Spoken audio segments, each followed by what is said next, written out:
দীর্ঘ প্রতীক্ষার অবসান অবশেষে চূড়ান্ত হলো 2026 সালের ফিনালিসিমা। মুখোমুখি হচ্ছে ফুটবল বিশ্বের দুই মহারথী আর্জেন্টিনা ও স্পেন।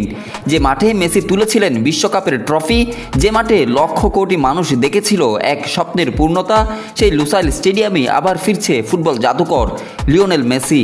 আর তার বিপরীতে মাঠে নামবে এক নতুন সূর্য, বার্সেলোনার বিস্ময় বালক লামিনে ইয়ামাল, যাকে অনেকে বলছেন মেসির উত্তরসূরি। আর তাই তো বাড়ছে ম্যাচটার উত্তেজনার রেশও, কারণ সেই উত্তরসূরিকেই যে মুখোমুখি হতে হবে তার প্রেরণার প্রতিমূর্তি মেসির। দুই মহাদেশের দুই শ্রেষ্ঠ দল, কোপা আমেরিকা চ্যাম্পিয়ন আর্জেন্টিনা বনাম ইউরো চ্যাম্পিয়ন স্পেন। ফুটবলের ইতিহাসে এক নতুন অধ্যায় লিখতে যাচ্ছে দুই মহাদেশের শ্রেষ্ঠত্বর লড়াই, এ ফিনালিসিমা 2026। আর হ্যাঁ, মাঠ তো সেটাই, কাতারের রাজধানী দোহার লুসাইল স্টেডিয়াম, যেখানে ফ্রান্সকে ট্রাইবেকারে হারিয়ে মেসির আর্জেন্টিনা হয়েছিল বিশ্ব চ্যাম্পিয়ন। আর মেসি লিখেছিলেন কমপ্লিট ফুটবলের ডেফিনেশন।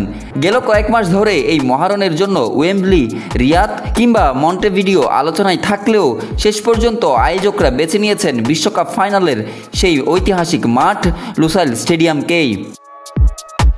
লিওনেল মেসির নেতৃত্বে বর্তমান বিশ্ব চ্যাম্পিয়ন আর্জেন্টিনা ইতিমধ্যেই পরবর্তী বিশ্বকাপের জন্য যোগ্যতা নিশ্চিত করেছে।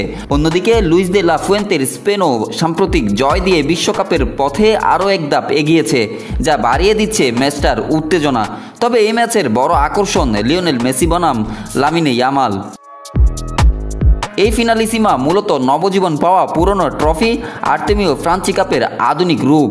1985 ও 1993 সালে প্রথম চালু হয় এই প্রতিযোগিতা। শেষবার এই ট্রফি জিতেছিলেন আর্জেন্টাইন কিংবদন্তি দিয়াগো ম্যারাডোনা। এরপর 2022 সাল ওয়েম্বলিতে ইতালিকে 3-0 গোলে হারিয়ে শিরোপা ধরে রাখে আর্জেন্টিনা। এবার 2026-এ বিশ্বকাপের ঠিক আগেই আবারও ইতিহাসের পুনরাবৃত্তির অপেক্ষায় মেসিরা। ফুটবল দুনিয়ায় এখন একটাই প্রতীক্ষা, মেসি বনাম ইয়ামাল। দোহায় এক ফিনালিসিমা রাত, গৌরব বনাম ভবিষ্যৎ। যে মাঠে মেসি জিতেছিলেন বিশ্বকাপ, সেই মাঠেই কি এবার জন্ম নেবে নতুন Messi? Desk report, news now sports.